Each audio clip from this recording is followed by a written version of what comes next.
नमस्कार दोस्तों। Recently INS Tushil की कमीशनिंग सेरेमनी पर Indian navy chief admiral Dinesh Kumar Tripathi ने कहा था, हमारा टारगेट है हर महीने एक नई शिप इंडियन नेवी में इंडक्ट हो ओवर द नेक्स्ट ईयर। और इसी टारगेट को अचीव करने की दिशा में एक मेजर डेवलपमेंट सामने आई है। भारतीय नौसेना में सेकंड सर्वे वेजल आईएनएस निर्देशक कमीशन किया जा चुका है। यहाँ पे न्यूज आप देख पाओगे, Indian ocean region survey ship INS Nirdeshak commission at Visakhapatnam naval dockyard. So basically ये सेकंड शिप है of the survey vessel large project, जिसको हम एसवीएल प्रोजेक्ट भी कहते हैं, जिसे 2016 में इनिशियलाइज किया गया था एंड 2018 में गवर्नमेंट नोट मिला था। सो इसे कमीशन किया गया है विशाखापट्टनम पट्टनम नेवल डॉकयार्ड, ओडिशा में। और इसी कमीशनिंग सेरेमनी को प्रिजाइड किया गया है by the defence minister of state for defence Sanjay Seth के द्वारा। इससे पहले हम लोग आईएनएस संजय को इंडियन नेवी को सौंप चुके हैं। बेसिकली ये पहला हमारा सर्वे वेजल था जो इसी प्रोजेक्ट के तहत बनाया गया था। आपको बता दूं, इस प्रोजेक्ट को बनाया गया है भारतीय ship builder garden rich ship builders and engineers Kolkata के द्वारा। बेसिकली इस सीरीज में 4 सर्वे वेजल्स इंडियन नेवी को मिलने वाले हैं। इस कड़ी में 2 हमको मिल चुके हैं एंड अगले 2025 जून तक मिलने की पूरी प्रबल संभावना बनी हुई है। अगर बात करें आईएनएस निर्देशक या आईएनएस संदेशक की, तो इनका काम क्या रहेगा? बेसिकली ये सर्वे वेजल हैं। The primary role of the vessels would be to conduct coastal and deep water hydrographic survey of ports. जो भी हमारे पोर्ट्स हैं उनके हाइड्रोग्राफिक सर्वे करना and deep water survey conduct करना। इसके अलावा नेविगेशनल चैनल्स के सर्वे करना, एक्सक्लूसिव इकोनॉमिक जोन्स का भी सर्वे करना, ये पूरा काम रहने वाला है। एंड कलेक्ट करेंगे oceanographic data for defence purpose. So it will enhance capabilities in navigation, resource exploration and defence preparedness. इसके अलावा सेकेंडरी रोल रहने वाला है to perform search and rescue operations, ocean research and function as a hospital ships for casualties. अगर मान के चलिए कोई कैजुअलिटी हो जाती है तो उस केस में ये वाला शिप हॉस्पिटल शिप के रूप में भी काम करने वाला है।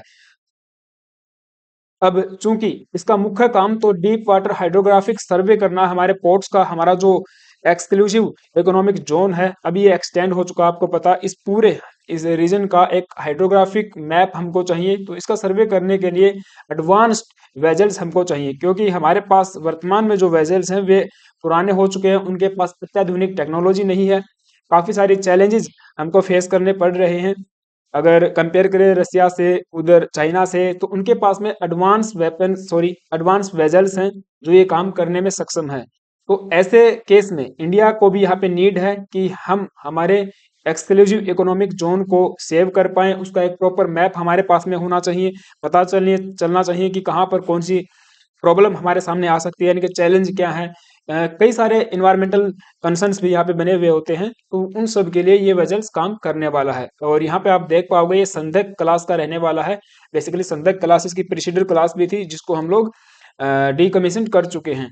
तो अगर आईएनएस संदक की बात करें, इसका कोड नेम रहने वाला J18 एंड इसको 5 दिसंबर 2021 को लॉन्च किया गया था। इसके बाद इसके काफी सारे ट्रायल्स हुए। ट्रायल्स के बाद आपको पता है कमीशन किया जाता है, तो 3 फरवरी 2024 इसी साल ये कमीशन किया गया था। एंड आईएनएस निर्देशक इसी साल मिलने वाला सेकंड सर्वे वेजल हो जाता है, जो इस पर्टिकुलर प्रोजेक्ट के तहत बनाए जा रहे हैं, जिसको हमने SVL कहा है, राइट। और आप देख पाओगे जो आईएनएस इक्सक एंड संशोधक है, ये भी मार्च एंड जून 2025 तक उम्मीद है कि भारतीय नौसेना में शामिल हो जाएंगे। इनको लॉन्च हम कर चुके हैं पहले ही, और जो ट्रायल्स वगैरह है वो इनके अभी भी चालू हैं। तो बिल्डर्स के बारे में हमने बात कर लिया है। Garden rich ship builders and engineers Kolkata के द्वारा बिल्ड किए गए हैं या इनको डिजाइन किया गया है। हालांकि इसमें कई सारे और भी भारतीय MSME एंड इंडस्ट्रीज एकेडमीज भी इसमें शामिल हैं।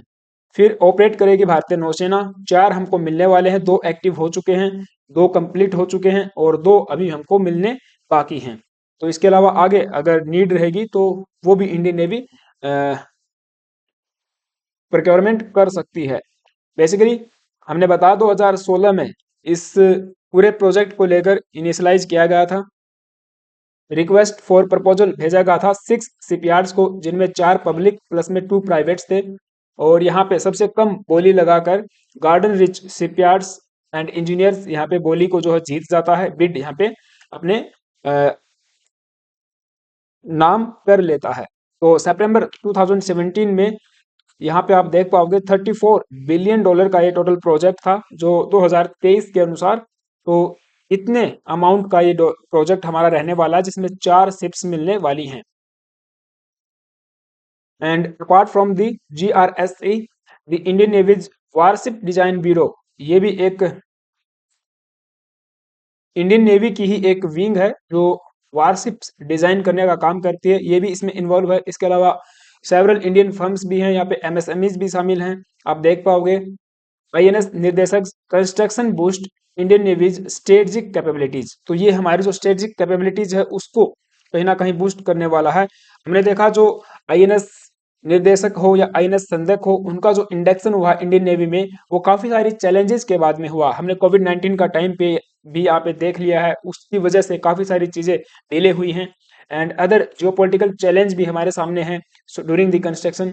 सो जो ये रिजल्ट अब हमारे सामने आया है, ये एक कोलैबोरेटिव एफर्ट है of a large number of stakeholders, जिसमें इंडियन नेवी शामिल है, MSMEs शामिल हैं एंड इंडियन इंडस्ट्रीज भी इसमें शामिल हैं, जो इन्हांस करेंगी इंडिया के मैरीटाइम पावर को in the Indian ocean reason.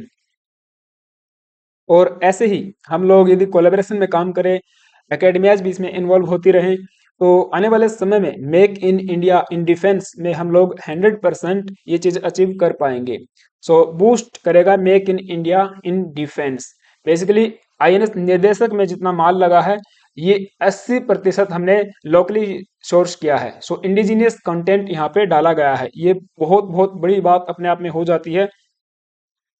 वरना एक जमाना था जब हम लोग बाहर से बने बनाए वेपन्स, बने बनाए शिप्स या अदर जो डिफेंस इक्विपमेंट्स हैं वे प्रोक्योर कर रहे थे, लेकिन आज इंडियन नेवी या कहें या भारत की सरकार कहें, उनका यही एक टारगेट रहता है कि अगर कोई चीज़ बननी है डिफेंस से रिलेटेड तो वो इंडिया में बने। इसके अलावा उसमें 60 to 80% कंटेंट जो इंडिजिनियस हो, लोकली रिसोर्स हो, हमारी इंडस्ट्रीज उसमें शामिल होनी चाहिए।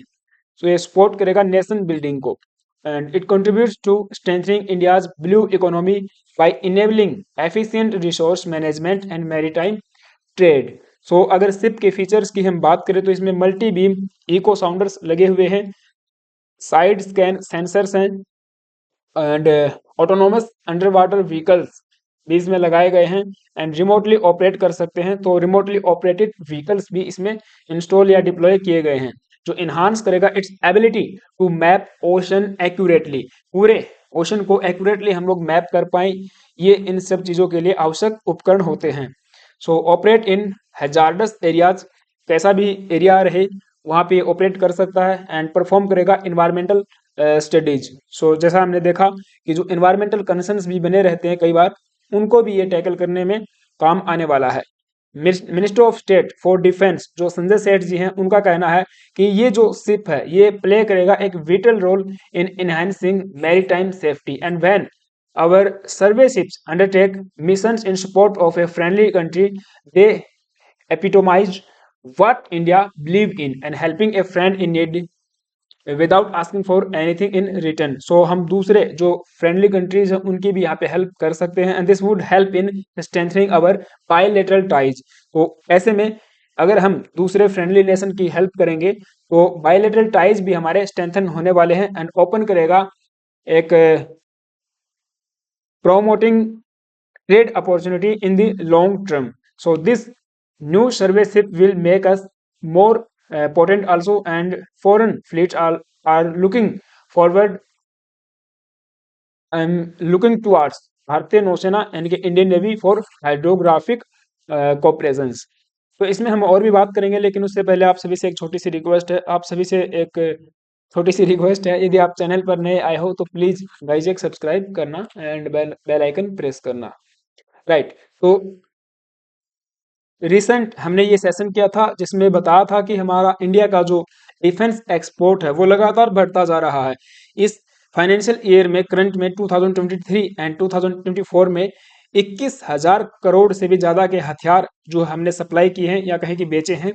तो अब ये जो हमारा टारगेट है 2025 में हमें 35,000 करोड़ रुपीज के डिफेंस जो है एक्सपोर्ट्स करने, सॉरी 2029 तक हमें 35,000 करोड़ के ज़्यादा डिफेंस इक्विपमेंट्स एक्सपोर्ट करने हैं।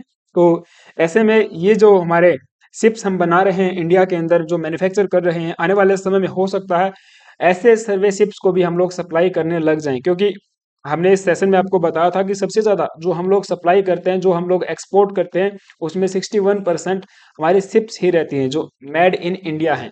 ठीक है। सो आत्मनिर्भर भारत इन डिफेंस सेक्टर की दिशा में भारत सरकार के द्वारा काफी अच्छे कदम जो है उठाए जा रहे हैं। हम रिसेंट कई न्यूज पे चर्चा कर चुके हैं कि जिसमें ये एनालाइज कर सकते हैं कि हाँ, गवर्नमेंट ऑफ इंडिया के द्वारा काफी बड़े बड़े इनिशिएटिव्स लिए जा रहे हैं। सो आपका क्या मानना है इस पूरे डेवलपमेंट पे, मुझे कमेंट बॉक्स में जरूर बताना। एंड हाँ, चैनल पे आप नए आए हो तो प्लीज गाइज एक सब्सक्राइब करना एंड बेल आइकन प्रेस करना। And thank you guys, have a nice day.